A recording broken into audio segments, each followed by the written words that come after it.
We'll be back on the estate tomorrow night when Karen finds out if Sharon's half-sister is also Barry's long-lost brother, and Harry comes face to face with the devastating loss of his hairline. That's The Estate tomorrow at 8:30. But before we go live to Eamon and the gang, there's just time to look forward to what's coming up later tonight on Channel 1. At 9:30, we have an in-depth documentary about the downfall of Jacob Hamilton Mann, which forced this year's early election. That's The Night Visitor at 9:30, poorly narrated by Patrick Bannon. At 10:30, Adrian Atkinson Blimey is here for a special episode of Incisors, where he sinks his teeth into the current cost of living crisis by interviewing a multimillionaire, a nurse, and a bin man to see who is suffering the worst. Here's a clue. It's not the millionaire. At 11:30, fasten your seatbelts as it's time for Wayne de Spirit Whistle to lead another terrifying exploration in live and spooky. And tonight, they'll be asking if the old brewery in Arsminster is haunted by the spirit of its old murdered paymasters, or whether it just smells a bit whiffy. And with Jordan Rankley along for the ride, you can be certain that there'll be strong language and scenes of violence right from the very start. But now, here on Channel 1, it's time for something far more wholesome as we head to the Hark Theatre for a very special episode of Bits of Your Life. Over to you, Eamon. Good evening.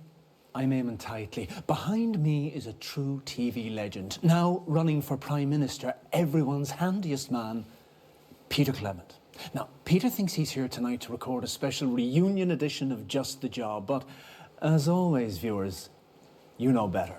10 seconds. Places. It's time. Let's start the show. In 5, 4, 3.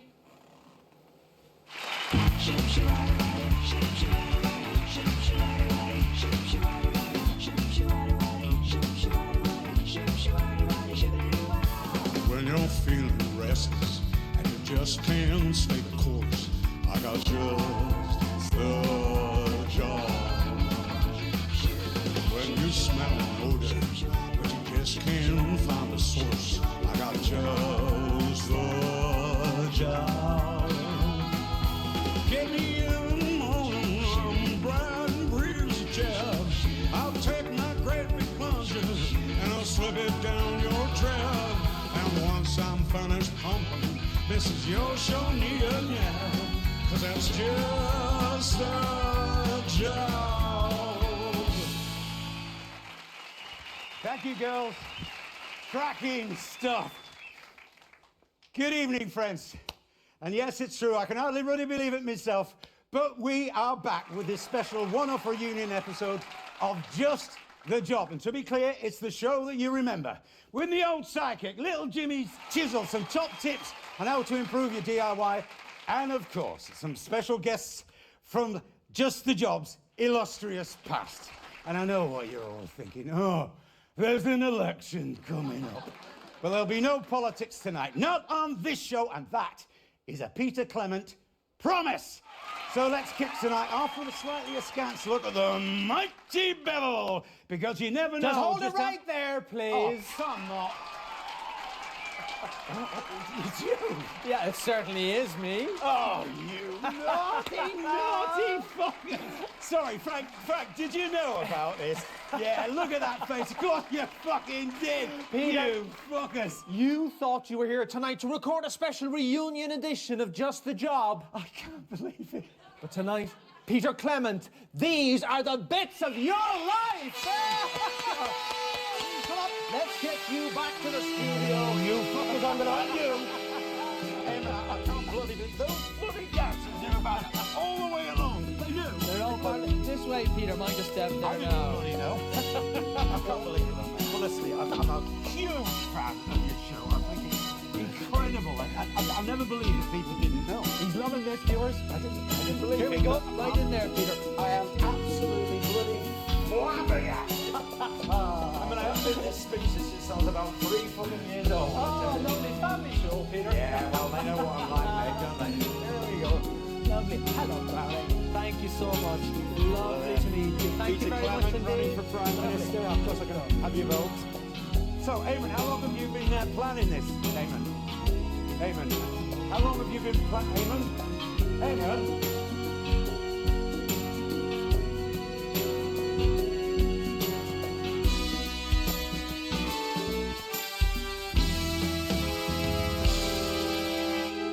Peter Gordon Clement, you were born October 10th, 1923, in the northern town of Rotherham to Fanny and Martin Clement. I know, right? Fucking tearaway they made of you. That's right, they got up at the crack of dawn to make the journey down to the capital by coach. No, I didn't. It's your infamous old mam No, it isn't. and her long-suffering husband, Fanny and Martin Clement.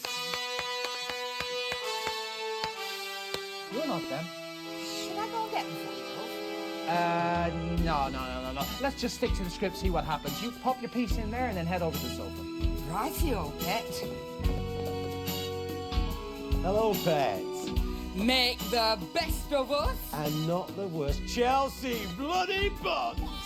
Hey, Peter bloody Clement.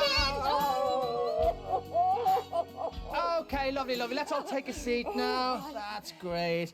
So, lovely to have you both here. Let me ask you, what was life like for Peter growing up in the Clement house?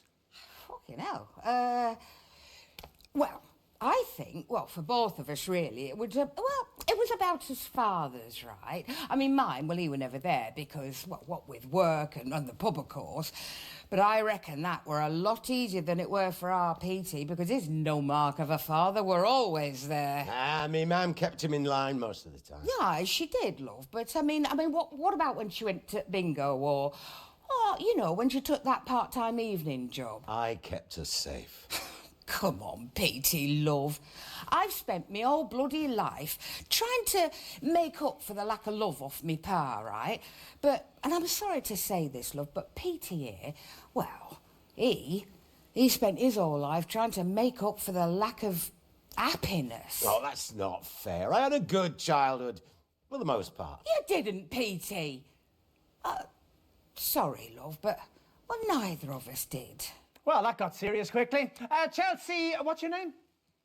Chelsea Buns. Do you want me number? Chelsea Bonds, everyone, with the first of the bits of your life. So how are you? Oh. Are you married? How many kids have you got? Oh, no bairns for me, love. I mean, I did get pregnant once, but I couldn't keep it. I mean, it was during the war. I didn't even know whose it were, to be honest. But, then something went wrong, and then after that, I couldn't have any more. Oh, so Chelsea, that's awful. No, it is, love. But then that's life, isn't it? This is awful sometimes, but you just got to keep on fighting. That you do. Oh.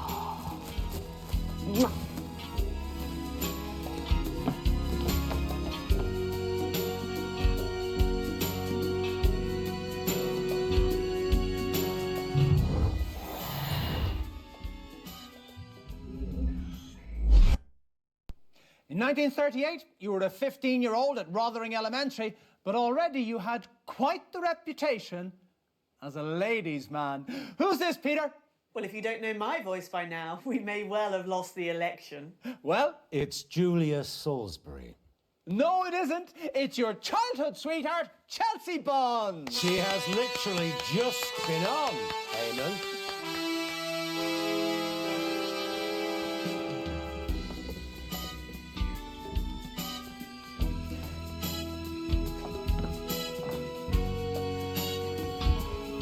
I think they called me early. There's something's gone wrong with the scheduling. Some prick called Dave, apparently. Shall we? Chelsea. Julia. Yeah, it says Chelsea in the script. Would you like to call me Chelsea? Actually, yeah, that'd be really helpful. Right. Well, Excellent. So, Chelsea, let me ask you this. What do you think we could see in Peter way back then that could have predicted his path to household name and now aspiring Prime Minister? well, I mean, obviously I wasn't there, of course. You're one of his childhood sweethearts, according to the script. Seems unlikely, given our ages. Can you talk about it anyway?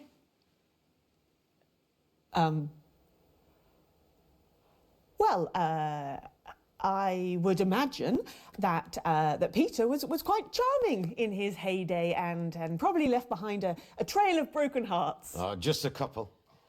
And I regret them both an enormous amount. Oh, how romantic. Julie handbrake, everybody!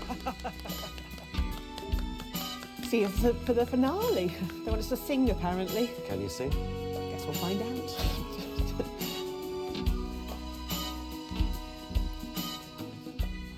Well, before we bring our next guest on, let's have a look at a classic clip from Just the Job. It's on that monitor there, Peter, if you'd like to take a look.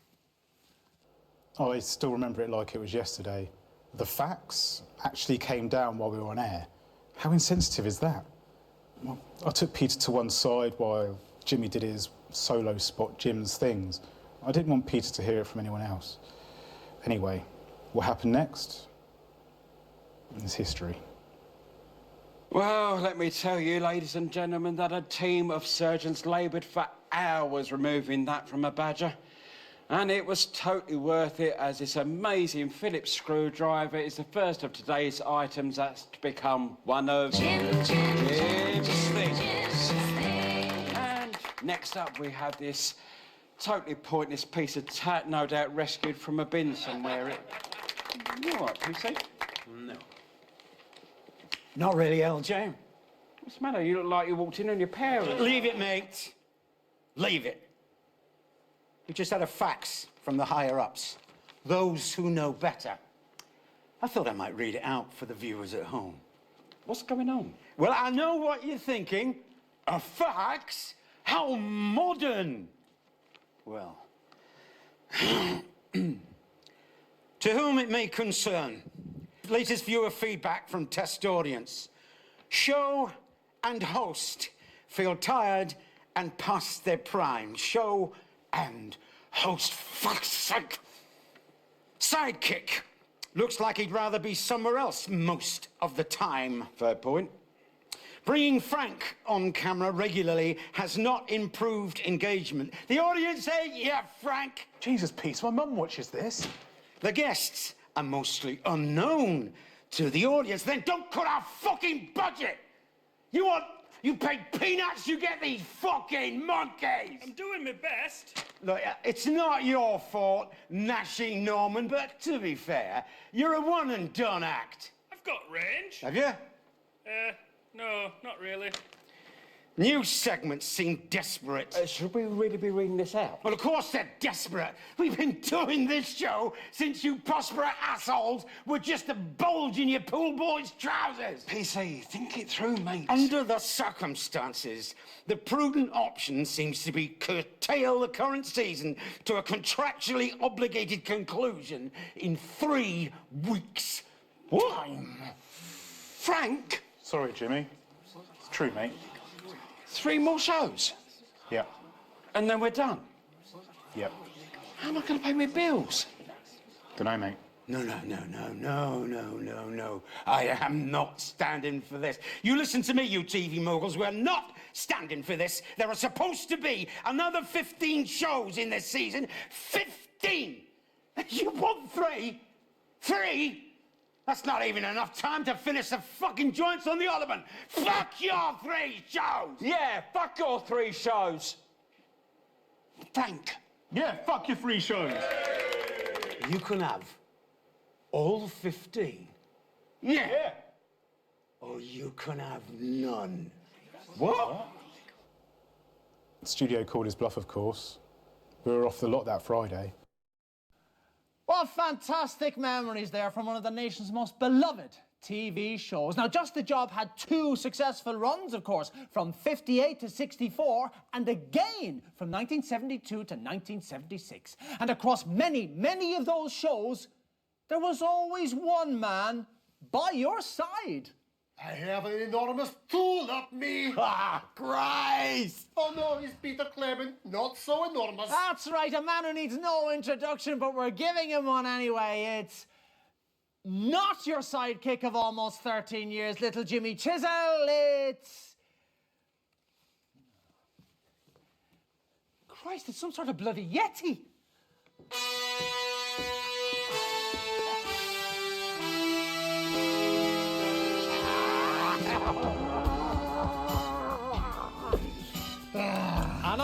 No.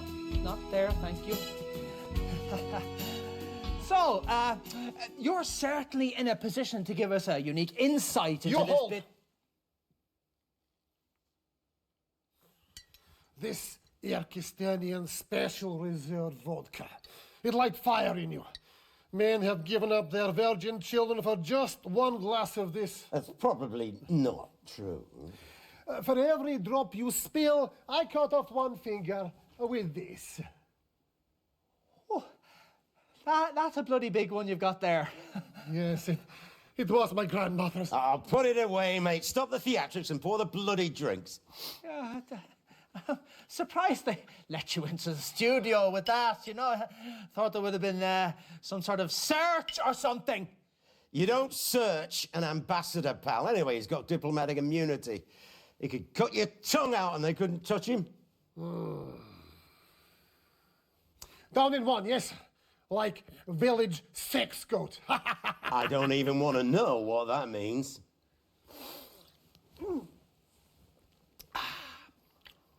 Oh, Jesus, Horatio, quick sniffing. Christ, Ivan, what the hell is that?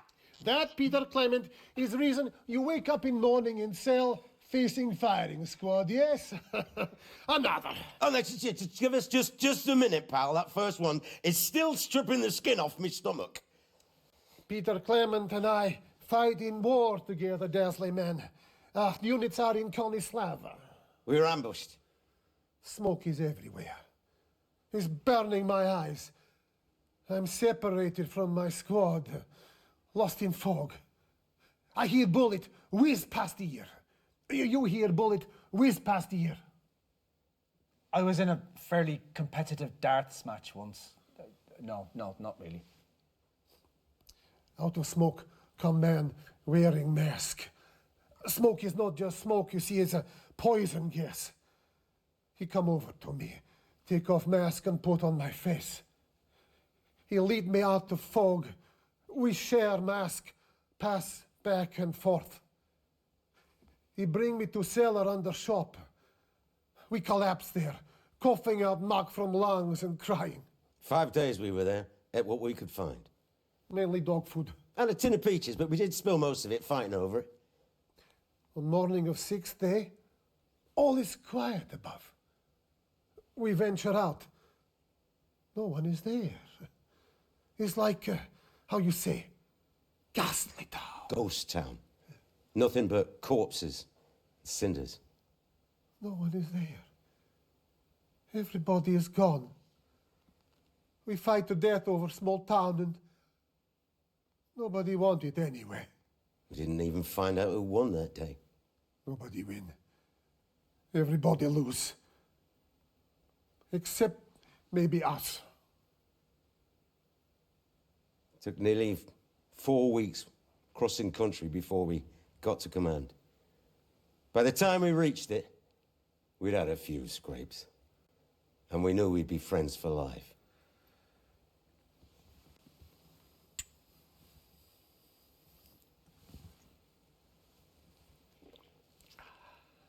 So, what are the differences, would you say, between the on-screen and off-screen versions of Peter Clement?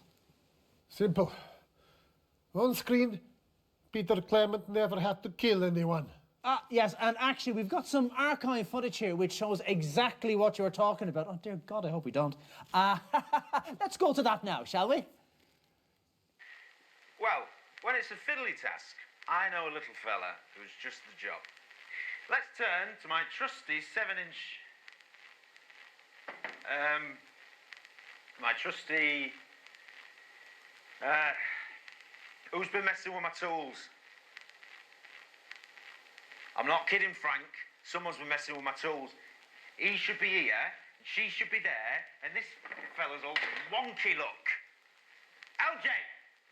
LJ! Tool me up! Don't give me that shit. Have you been using my tools? I wouldn't touch your tools, boss. Everyone knows they're the love of your life. I'm not doing a bit, LJ. Huh? Someone's been in here and mucked everything up. Should we just cut here? No! Frank, no! We should not just fucking cut. Let's keep the cameras rolling and see who's getting fired, shall we? No one's getting fired, Peter. He hates it when people use his tools. Not helping, Jim. Who's been at my fucking tools? No one's been at your tools. Remember half an hour ago when you came back from lunch, staggering round here trying to find somewhere to piss? You knocked them off. You did it. So I picked them up like I always do, put them back in, so you wouldn't have to. Because the only one messing with your tools is you. Okay? So I... Yes. When I'm... Again. Yes.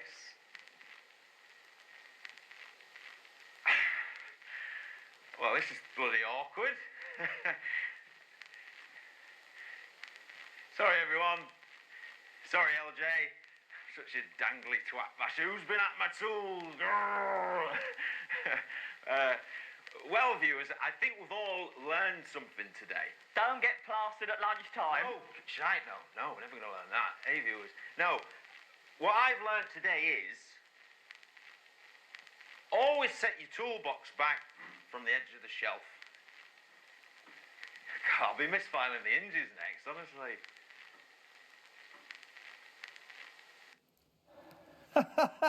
Great to see you've lost none of the old spark there. Why did you show that, Eric? What? 7 years of footage, and you show a clip that makes me look like a complete prick.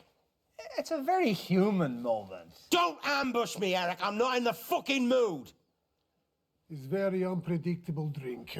You try. Oh, no, I think it'd probably kill me. To be fair, I was pretty pissed that day, though. Dottie and I went for some pints and chases at the Bull and Bollock. Is that an actual pub? I'm not normally an angry man. Unless you want his share of peaches. Another. Do you think that's a good idea? There is nothing wrong with anger, my friend. Anger is how we survive Kolislava. I'm too old for anger. And yet it's still lurk within you. To the blood in us all.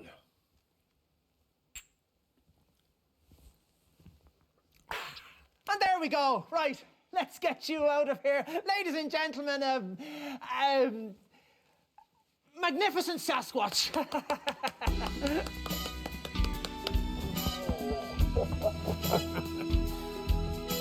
Channel your rage. It make you man.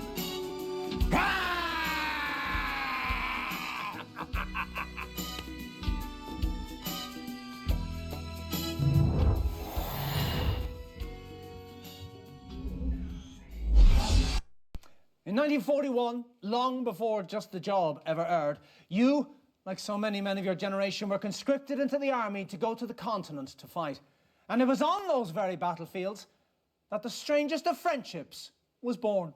Well, a good war is like a good orgy. Everybody ends up feeling dirty, as they say in the seminary. It's your friend of 40 years, the current Turkestanian ambassador to the capital. Oh, no. Oh, that's who that was. Oh, yeah, makes sense now. It's me ma'am, Eamon. Right, Char, your mum.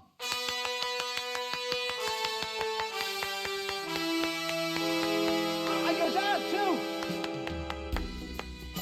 Oh, Get on with it, woman. help me, Martin. Jesus, erase your wife, piece of crap. You're fucking useless. You're gonna have to force it in. Well, it's not going in that hole without a dab of butter, as the shepherds say. Give it here. Oh.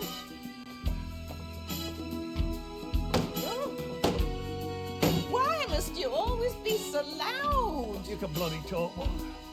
Let's go over here. Talking all bloody day. I wonder I've always got a bloody headache. Hello. Oh, don't just stand there. Give us a pull.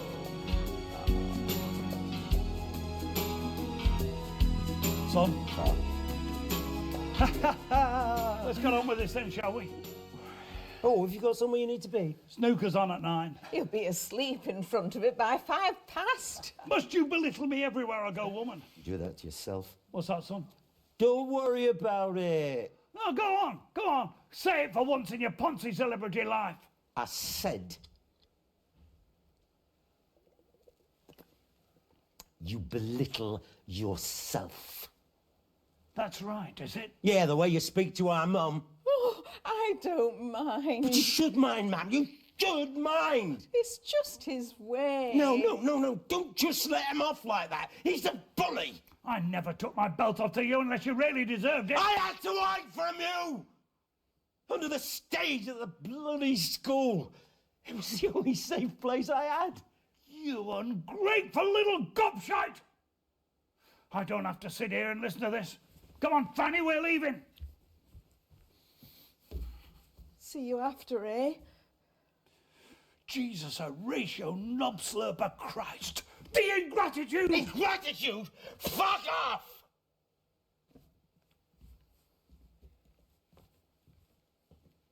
Mr. and Mrs. Clement, everybody! That's his mom, Pa!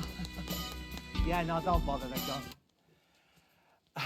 Well, it wasn't only just the job that got you into the nation's homes. Starting in 1977 and running for 6 years, you brought your inimitable Peter Clement style to your eponymously named late-night chat show, Petey.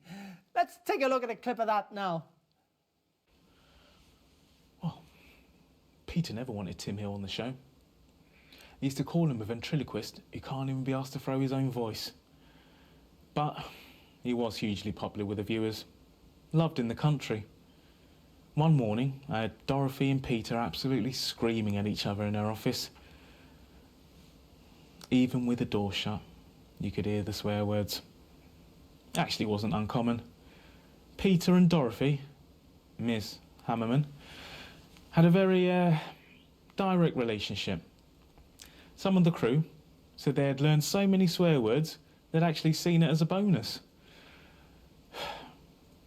Anyway, after 10 minutes of effing and blinding, Peter storms out, he slams the door, and Tim Hill, he was on the show that very night. Our next guest, or should I say guests, are sure to be a bit of a handful. Expect the unexpected. From Tim Hill and Polly.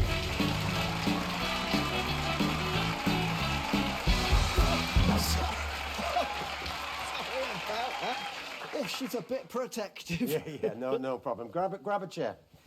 Oh, sorry, I don't know what's happened. There's normally a table here. Oh, don't worry about that. She likes it up close and personal. I bet she does. What's wrong, Paul? She says you should apologise for casting aspersions on her character. Oh, right you are. Sorry, Polly. She says you should apologise with a kiss.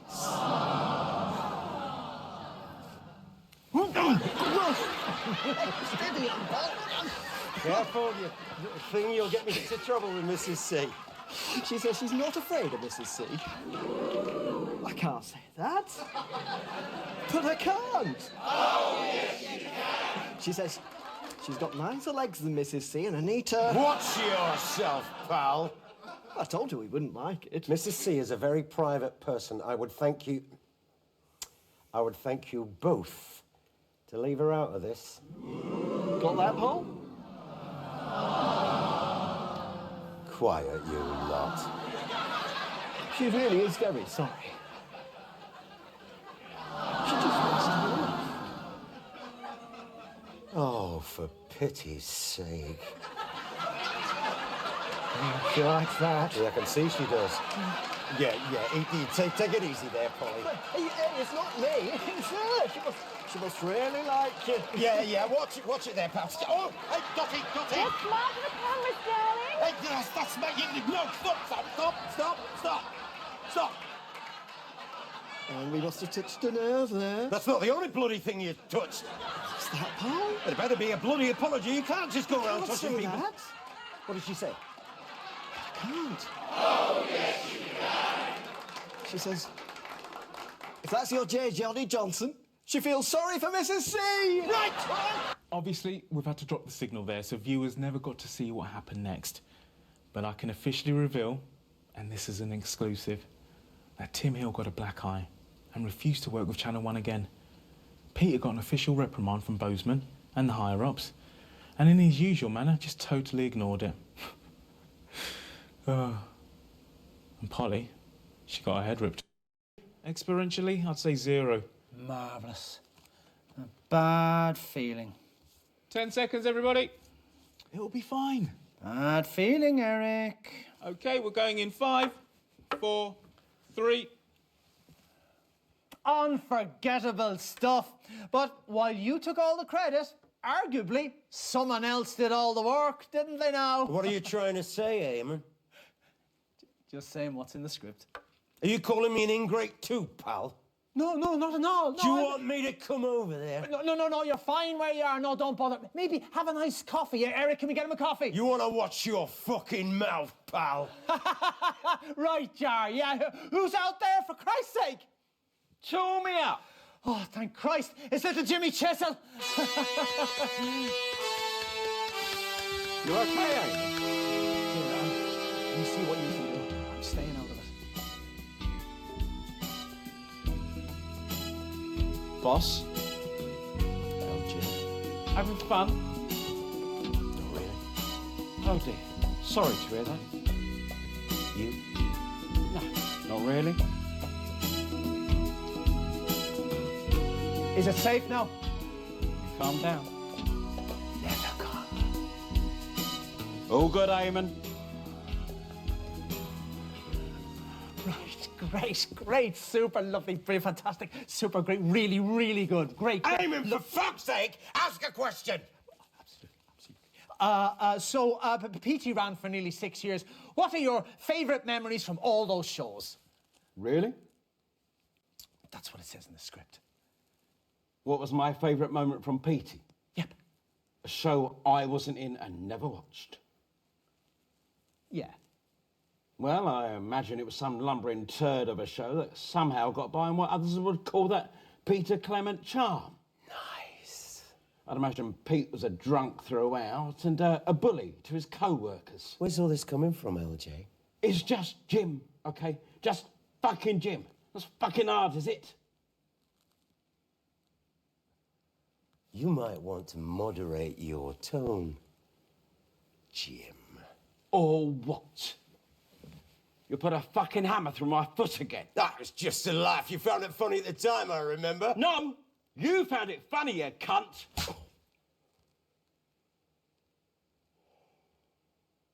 I think an apology is owed.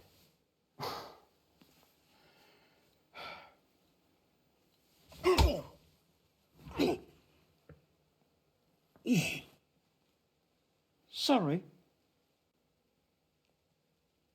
Little Jimmy Chisel, everybody!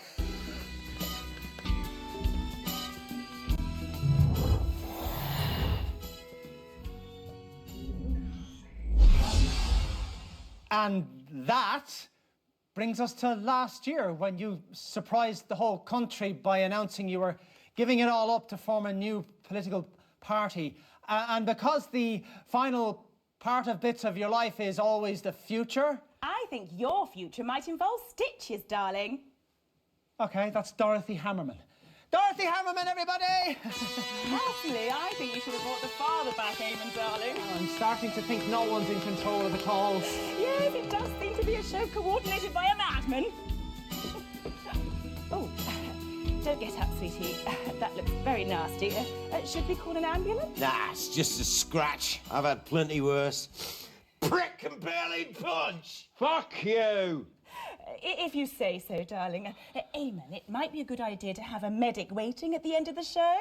That's a great idea, Mrs. Hammerman. Eric! Oh, Eric? What? My Eric? Come here, sweetie! Hello, Mrs. Hammerman. Oh, how formal. Let me look at you. Well, look how you've grown. I work here now. Yes, not for long. No, please don't fire me. I'm not the one who chooses the guest list. Oh, no, you misunderstand me. I've just come off a call with Bob Bozeman on my mobile telephone, and I can officially announce that this show is going to make the historic move to Channel 3. What's that now? Yes. New set, new theme tune. Might even get you a new jacket, Eamon. This is your last show on Channel 1, so you better make it a good one. The last guest just hit the main guest in the face. Yes. That's what I'm talking about, darling. Cracking stuff.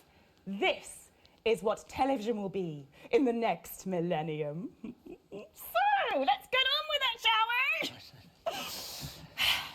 Question, Eamon. Right, well, we're so delighted you could... no, we don't need that. Do you think Peter Clement is a good fit for politics? Well, I don't do politics, darling. You know that. Fantastic. Well, we've got a real treat coming up for you, but before we do, let's take a look at the current Peter Clement. This is you, just a few weeks ago, at the debate. Why is it always the same with you lot? Every 4 or 5 years you come around telling us what we want to hear. You talk about stability, you talk about hope, you talk about trust, and then one of you wins, and it doesn't really matter which one, to be honest, and then you get on with your life and fucking nothing changes. Very passionate, if totally inaccurate. Yes, I agree with Jacob. Yeah, of course you do. That's the whole bloody problem. Your passion is so infectious, so attractive. The polls tell us that. But where does that passion lead?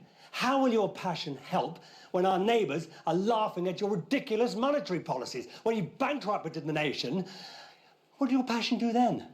Will it turn to anger and start a war, I wonder? I am the only man on this stage who has actually fought in a war. Perhaps you should remember that, Mr. Hamilton, man. What we offer in our party is moderation. We won't make the radical changes that Mr. Clement's party promises, but that's because, well, we rather like this country as it is. Yes, there are inequalities that need easing, and yes, Mr. Hamilton, man, and I disagree on how much should be spent on health, policing, and, of course, education. But where we agree and why this country has lasted is that we know change must be slow. Slow and consensual. You have to take the public with you. The public are with us. For now, you're new. You wait until the media start pecking at you. Wait until the gloss comes off your shiny utopian policies. Yes, honeymoon periods only last so long, you know? We will bring this nation together. Perhaps. But it's more likely that you'll start a civil war. Well, in just 5 short weeks, we'll find out if those words hold true. Christ, I hope not. But for tonight, Peter Clement, these are the bits of your life. Take it away, boys!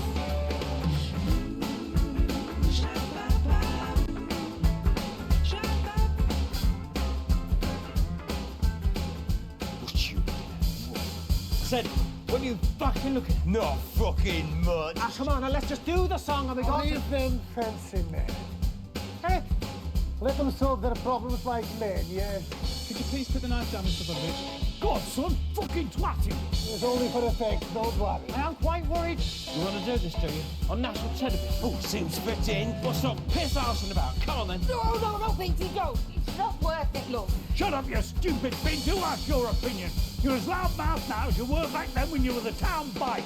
All you bloody women are the same.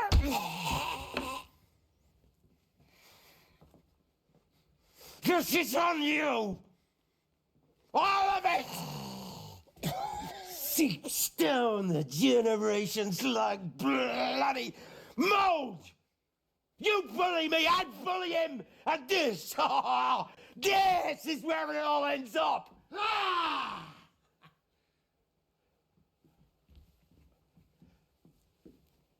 I'm sorry, ma. Hit me. It's his own father. Oh, stop making a fuss, Martin. It's not the first time and it won't be the last. After all, if you stick your cock through a hole, you can't complain about what sucks it, as they say at the town hall. Look around you, mate. Look at it! The bits of your life. What a fucking joke! You want me to go after him? No, mate. We're not in Konoslava now. Best you just go somewhere and just pass out. Good idea. Splendid show. I go and vomit. I think we'd better get you boys looked at. Yes. Yes, dear. We have a medic over here. Oh.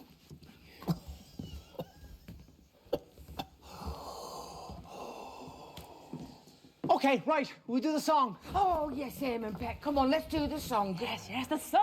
How wonderfully bittersweet. I really should get back to campaigning. We're gonna do the bloody song! I've had a knife put to my throat, so we're doing the bloody song. Okay, well, We'll do the bloody song. Thank you. Bring it in, boys. Okay, the words are on the auto cue there. See, you know, we'll all just sing it together. Okay, right? Okay, here we go now. 2, 1, 2, 3, 4. When you're feeling angry and your world has lost its bliss, we got just the job. When you want to take your life and smash it into bits, we got just the job. When your leaves keep running round the back beside the bin, you're running out of options with your patience running thin. We'll take a great big run off and just run and blast it in, and that's just the job.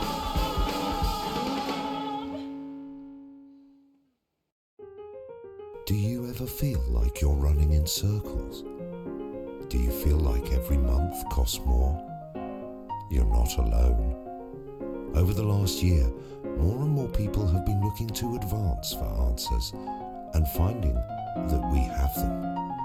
From inequality to indignity, Advance have fair solutions and the courage to implement them, even if we have to ruffle a few gilded feathers along the way.